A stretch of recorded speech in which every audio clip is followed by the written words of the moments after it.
If you're too exhausted to even try another healing technique, stop everything. Because your nervous system doesn't need another to-do list. It needs to do absolutely nothing. In this video, I'm going to show you a way to reset your nervous system by using nothing but gravity. If you're a woman over 40 and you feel like you've been carrying the weight of the world in your hips and lower back, this video is for you. When I was healing from my past trauma, I remember a time where I was meditating, I was going to therapy, I was reading books, I was learning about all of my past trauma, and I really started to understand it. But my body was still constantly braced for danger. I realized that I was trying to think my way out of a physical trap. And then I discovered that the psoas muscle, and this is the muscle that triggers fight or flight, this muscle has to be released to let go of all that tension that builds up. And this is where it gets interesting.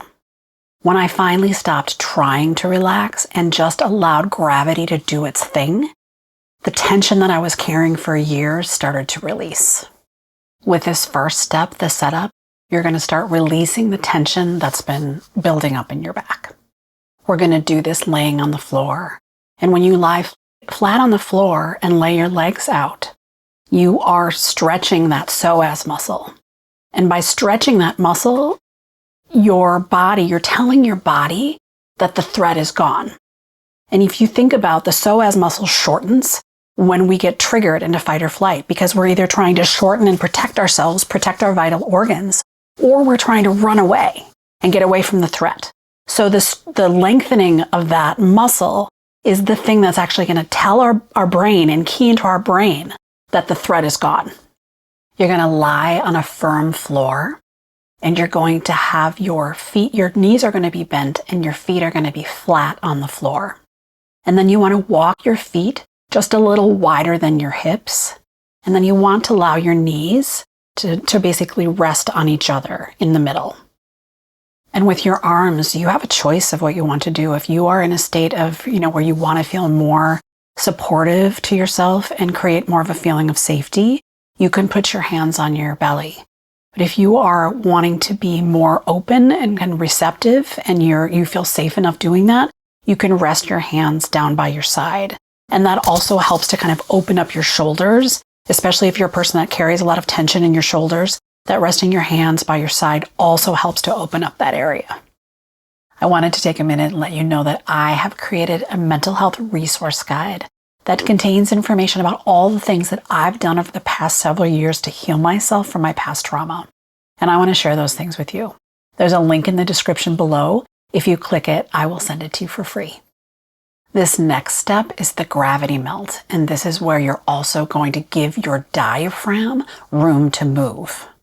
The diaphragm is a muscle in our torso, and it is also connected to the psoas muscles. And so once those psoas muscles are stretched, you are giving your diaphragm in your torso room to move, and that was also going to help deepen your breath. When the psoas is released, it creates more room, but it also stimulates the vagus nerve, which automatically is going to cause your body, your brain to deepen your breath and create more relaxation. Here's what a lot of people miss with this exercise. You don't have to push your lower back into the floor. Actually, you just want to let the floor hold you, and you want to imagine your bones sinking into the floor. With this next step, you're going to know when your nervous system resets, and that's by listening for the vagal sign. You want to look for a biological release, and that might be something like you're swallowing. It might be a sigh. Maybe you make a deep sigh. You might yawn, or you might notice that your stomach gurgles. All of these are signs that you've moved from a sympathetic or a stress state to a parasympathetic or a rest state. You want to stay in this position for 5 or 10 minutes, and definitely stay until you start to notice those biological reset signs. If any of this information is resonating with you, it would be really helpful if you click that thumbs up button, because that helps to make sure that more people will get to see this video. Thanks. A tip that I wanted to give you is to do this, ideally in a quiet environment or a soothing environment.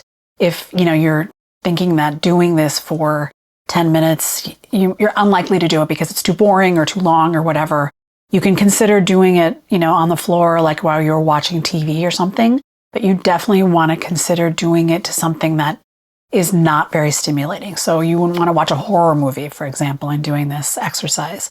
Watch something that is either really predictable that you've seen before or something that's more soothing. You could also try doing this to either while you're listening to a podcast, of course, again, something that's not like super stimulating, or to relaxing music. If you try this exercise, please leave me a comment and let me know how it goes. Let me know, did you notice that biological release sign? And was it a yawn? Was it a sigh? Did you hear the gurgle in your stomach? Leave me a comment below. If you're a person that has a lot of chronic physical pain, it's possible that that's because of trauma that's living in your body. And I recently did a video that goes through all of the different places where we store trauma in our bodies, and I'm going to link that here. So if you're interested, you can go check that out next. Thank you.